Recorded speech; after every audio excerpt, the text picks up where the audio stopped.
পাকিস্তানে ইমরান খানের দল তেহরিক ইনসাফ কর্তৃক ডাকা বিক্ষোভ সমাবেশ ঘিরে উত্তেজনা তুঙ্গে। দলটির কর্মী সমর্থকদের সঙ্গে পুলিশের মধ্যে দফায় দফায় সংঘর্ষের পরিস্থিতি আরও জটিল করে তুলছে। ইসলামাবাদের ডিচকে পৌঁছানোর লক্ষ্যে মরিয়া পিটিআই কর্মীরা সরকারের বাধা উপেক্ষা করে এগিয়ে যাচ্ছে। অন্যদিকে বিক্ষোভ প্রতিহত করতে সরকার কঠোর অবস্থান নিয়েছে। এতে রাজধানী ও এর আশেপাশের এলাকা রণক্ষেত্রের রূপ নিয়েছে।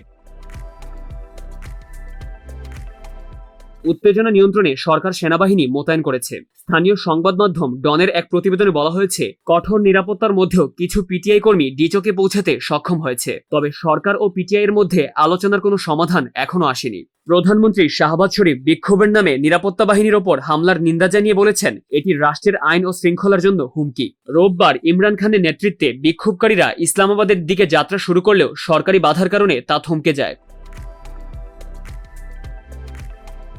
পরদিন ফের নতুন উদ্যমে রাজধানীমুখী যাত্রা শুরু হয়। জেলে বন্দী অবস্থায় ইমরান খান এক বিবৃতিতে বলেন, ইসলামাবাদে যে প্রতিবাদ সমাবেশের ডাক দেওয়া হয়েছে তা স্থগিত হবে না। আমাদের দাবির প্রতি কোনো ইতিবাচক সাড়া আসেনি।